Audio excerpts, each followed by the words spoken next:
Καλησπέρα σας. Θα σας παρουσιάσουμε σήμερα ένα μάθημα έκθεσης έκφρασης και συγκεκριμένα το αντικείμενο που λέγεται παραγωγή λόγου.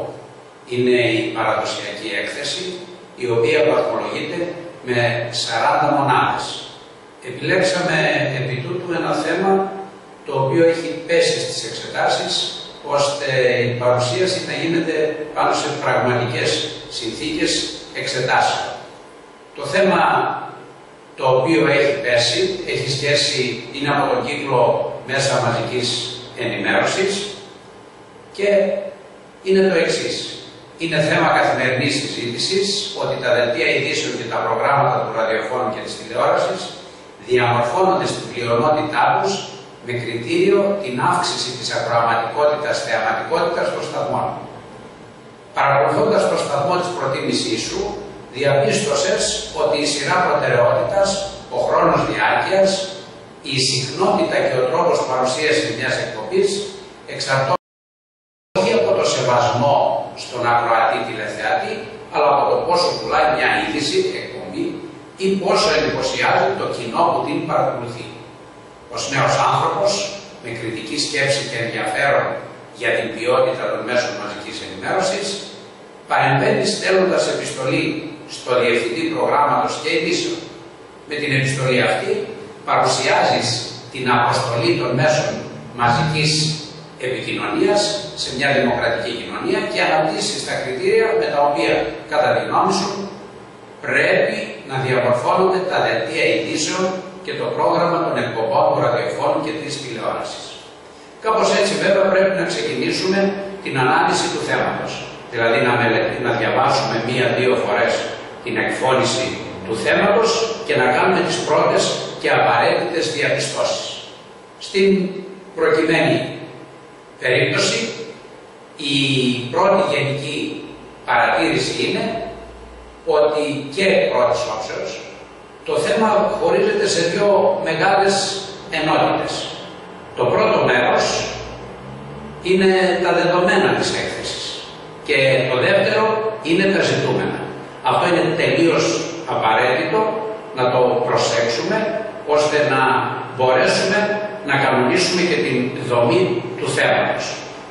Ξεκινάμε λοιπόν με τα δεδομένα του θέματος, τα οποία ήδη έχουμε διαβάσει βέβαια, και παρακολουθώντας τα δεδομένα ότι είναι θέμα καθημερινής συζήτησης, ότι τα δελτία ειδήσεων και τα προγράμματα του ραδιοφώνου και της τηλεόρασης διαμορφώνονται στην πλειονότητά τους με κριτήριο την αύξηση της ακροαματικότητας, θεαματικότητας των σταθμών, παρακολουθώντας το σταθμό της προτίμησής σου, διαπίστωσες ότι η σειρά προτεραιότητας κτλ. Εξαρτώνται όχι από το σεβασμό στον ακροατή τηλεθεατή, αλλά από το πόσο πουλάει μια είδηση εκπομπή ή πόσο εντυπωσιάζει το κοινό που την παρακολουθεί.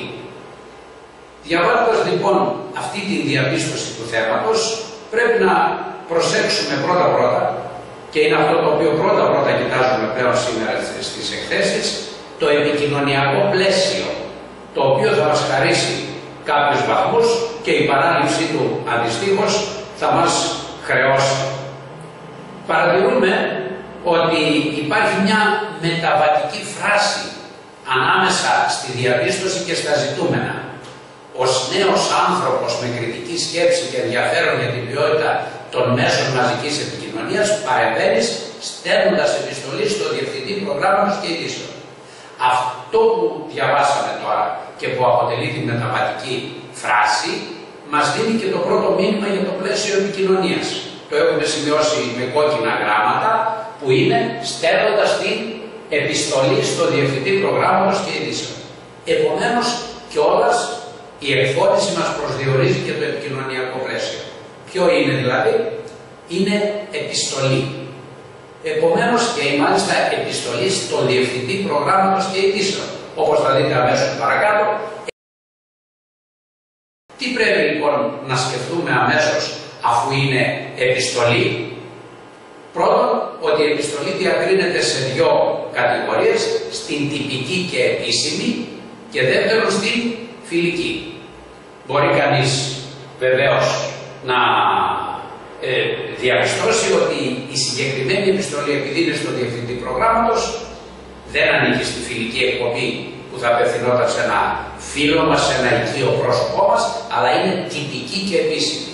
Αυτό έχει σημασία γιατί καθορίζει και το ύφος, το οποίο πρέπει να είναι επίσημο, καθορίζει όμως όχι μόνο την προσφώνηση, αλλά και την αποφώνηση αμέσως μετά. Σε ό,τι αφορά τη θεωρία, εδώ θέλω να επισημάνω κάποια πράγματα. Αυτό που πρέπει γενικά να θυμόμαστε στην επιστολή είναι ότι πρέπει να υπάρχουν πρώτα οι χρονικοί και τοπικοί δείκτες. Ποιοι είναι αυτοί? Τοπικοί δείκτες, αυτό που γράφουμε επάνω δεξιά στην επιστολή, θα το δείτε σε λίγο, Θεσσαλονίκη, τόσο του μηνός, 15 Φεβρουαρίου 2014, το πρώτο. Το δεύτερο είναι προσφώνηση στην αρχή, ανάλογα με το είδος της επιστολής, και αποφώνηση στο τέλος, πάλι ανάλογη θα είναι και αποφώνηση με το είδος της επιστολής. Δηλαδή άλλη προσφώνηση θα έχουμε προς τον Δήμαρχο, άλλη προσφώνηση προς τον Υπουργό, άλλη προσφώνηση προς τον φίλο μας που του στέλνουμε μια φιλική επιστολή. Και βεβαίως δεν πρέπει να ξεχνάμε και την αποφώνηση στο τέλος, γιατί θα χαιρετήσουμε, θα κλείσουμε την επιστολή, θα απευθυνόμαστε στον Δήμαρχο, στον Υπουργό ή σε κάποιο επίσημο πρόσωπο, όπως εμπροκειμένο στον Διευθυντή του τηλεοπτικού σταθμού, και άλλοι όταν χαιρετούμε στο τέλος και κλείνουμε την αποφώνηση, την επιστολή μας, αλλιώς θα προσφωνήσουμε. Τι άλλο πρέπει να προσέξουμε? Δευτερεύουσες λεπτομέρειες, αλλά όχι ασήμαντες. Πρώτα-πρώτα, ότι στην επιστολή χρησιμοποιούμε κατεξοχήν το πρώτο και δεύτερο πρόσωπο, γιατί απευθυνόμαστε προσωπικά σε κάποιον. Και δεύτερον, το ύφος του κειμένου μας, κάτι που ήδη το είπαμε, πρέπει κάθε φορά να προσαρμόζεται ανάλογα με το πρόσωπο προς το οποίο απευθύνουμε την επιστολή. Να δώσουμε μερικά παραδείγματα για να γίνουμε πιο σαφείς. Πρώτα-πρώτα, αναφέρουμε στην τυπική επίσημη επιστολή, σαν και αυτή δηλαδή που μας ζητάει το συγκεκριμένο θέμα. Πρώτα, δεξιά επάνω γράφουμε τον τόπο που σας είπα, Θεσσαλονίκη, 14 Φεβρουαρίου κτλ. Η προσφώνηση. Αξιότιμη κύριε Υπουργέ, κύριε Δήμαρχε, κύριε Διευθυντή στην προκειμένη περίπτωση, ή ακόμη και το αγαπητέ κύριε. Στη συνέχεια, στο τέλος, η αποφώνηση που είπαμε, με εκτίμηση, με σεβασμό ή με τιμής.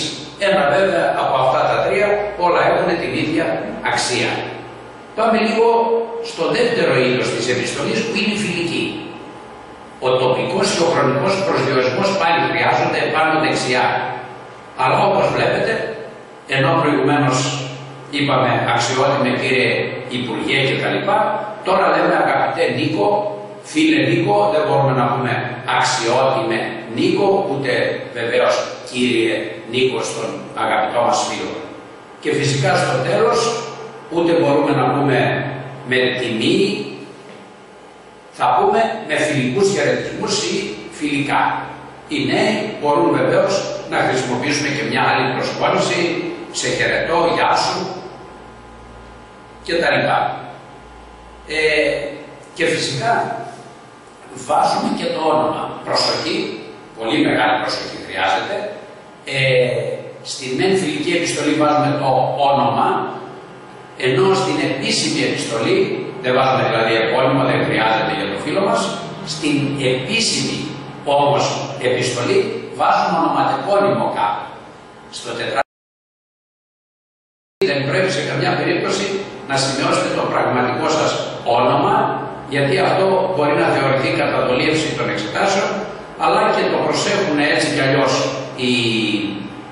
οι εξεταστές που παραλαμβάνουν οι επιτηρητές που παραλαμβάνουν τα τετράδια, και θα σας ζητήσουμε βέβαια να το διαγράψετε. Πάντως αν τους ξεφύγει, τότε θα το χρεωθείτε στο βαθμολογικό κέντρο. Γι' αυτό θέλει ιδιαίτερη προσοχή.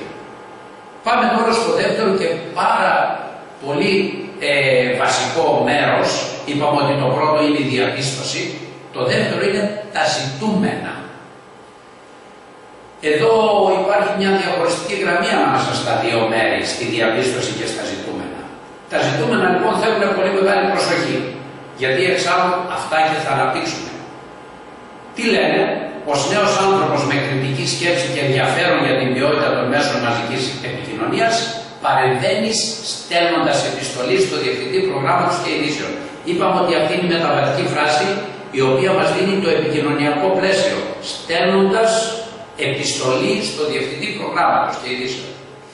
Προσέχουμε τώρα τα ζητούμενα. Με την επιστολή αυτή, τα σημειώνουμε με κόκκινα γράμματα, παρουσιάζει την αποστολή των μέσων μαζικής επικοινωνίας σε μια δημοκρατική κοινωνία, και αυτό παρόλο που δεν το σημειώσαμε έχει την αξία του, δεν πρέπει να το παραγνωρίσουμε, και αναπτύσσεις τα οποία κατά την γνώμη σου πρέπει να διαμορφώνονται, ίσως θα έπρεπε και το πρέπει να κοκκινήσουμε, να διαμορφώνονται τα δελτία ειδήσεων και το πρόγραμμα των εκπομπών του ραδιοφώνου, δεν το ξεχνάμε, και της τηλεόρασης. Όχι μόνο ραδιοφώνου.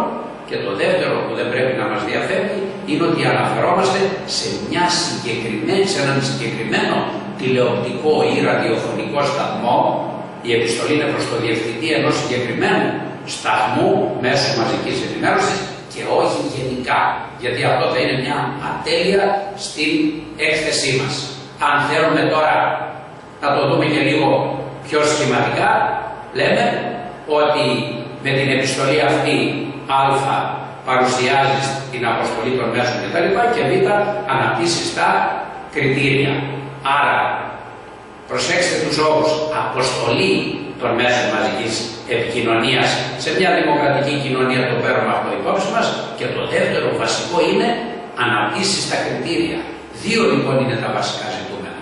Πρώτον, να γράψουμε για την αποστολή των μέσων μαζικής επικοινωνίας σε μια δημοκρατική κοινωνία, και δεύτερον τα κριτήρια με τα οποία πρέπει να διαμορφώνονται τα δελτία ειδήσεων και τα προγράμματα. Αυτό λοιπόν είναι το πρώτο που πρέπει να διερευνήσουμε στο θέμα μας.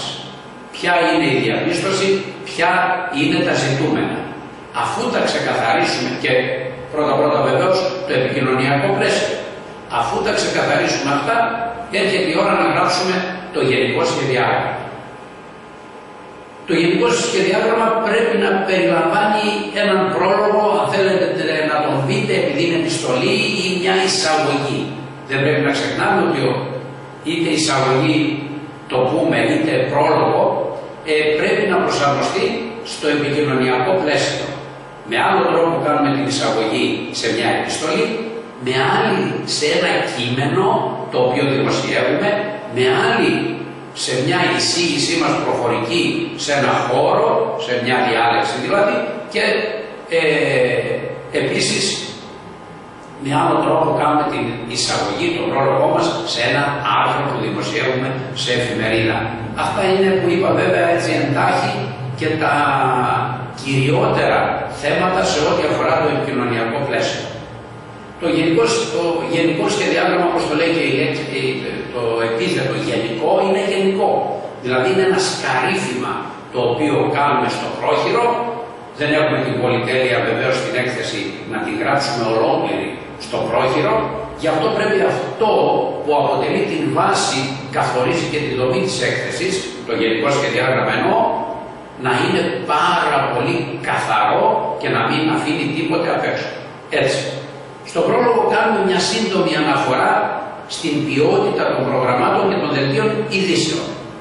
Αυτή η σύντομη αναφορά στην ποιότητα των προγραμμάτων και των δελτίων ειδήσεων που λέω είναι μια προσωπική άποψη, δεν είναι δηλαδή και η μόνη. Κάποιος άλλος μαθητής μπορεί να γράψει, να σκεφτεί κάτι άλλο, το οποίο βεβαίως δεν πρέπει να είναι άσχετο με το θέμα. Αλλά αυτό δεν σημαίνει ότι εκείνος ο πρόλογος, η εισαγωγή του δεν είναι σωστή. Το δεύτερο, πάμε στο κυρίως θέμα, όπου έχουμε να εξετάσουμε τα ζητούμενα. Το πρώτο, η αποστολή των ΜΜΕ σε μια δημοκρατική κοινωνία. Και δεύτερον, τα κριτήρια με τα οποία πρέπει να διαμορφώνονται. Πρώτον, τα δελτία ειδήσεων, και δεύτερον, το πρόγραμμα των εκπομπών του ραδιοφώνου και της τηλεόρασης. Αυτό λοιπόν είναι καθοριστικό και φυσικά πώς θα κλείσουμε το θέμα μας, την επιστολή μας. Αυτά είναι πολύ καθοριστικά, ιδιαίτερα σε ό,τι αφορά το κυρίως θέμα. Αν βάλουμε καθαρά τα ερωτήματα, θα είναι λιγότερο ή περισσότερο καθαρές και οι απαντήσεις. Γι' αυτό εδώ αποτελεί και την βάση. Δεν θα έλεγα ότι είναι το άπαν, αλλά είναι η αρχή που είναι το ίμιση του παντός. Και αν θέλετε μια άλλη παρουσίαση του γενικού σχεδιαγράμματος, ο πρόλογος, όπως είπαμε πρώτα, που είναι μια σύντομη αναφορά στην ποιότητα των προγραμμάτων και των δελτίων ειδήσεων, ακολουθεί το κυρίως θέμα. Πρώτα εξετάζουμε την αποστολή των ΜΜΕ σε μια δημοκρατική κοινωνία και δεύτερον τα κριτήρια με τα οποία πρέπει να διαμορφώνονται. Πρώτον, τα δελτία ειδήσεων και δεύτερον, το πρόγραμμα των εκπομπών του ραδιοφώνου και της τηλεόρασης. Αυτό λοιπόν είναι το γενικό σχεδιάγραμμα και φυσικά ακολουθεί τώρα το αναλυτικό σχεδιάγραμμα, το οποίο εάν έχουμε τον χρόνο το κάνουμε. Όχι βέβαια τόσο εκτενώς όσο το βλέπετε να το παρουσιάζουμε τώρα, αλλά υπομορφής καρυφήματος βάζουμε τα κεντρικά και στη συνέχεια, ας το πω έτσι λίγο ποιητικά, σαρκώνουμε αυτόν τον άξονα που βάλαμε και που θα δείτε παρακάτω ότι το έχουμε με έντονα γράμματα. Επομένως, πρέπει να προσέξουμε ιδιαίτερα και το αναλυτικό σχεδιάγραμμα. Εάν έχουμε τον χρόνο το κάνουμε αναλυτικό, εάν δεν τον έχουμε μένει με μορφής καρυφήματος, αλλά απαραίτητος πρέπει να γίνει.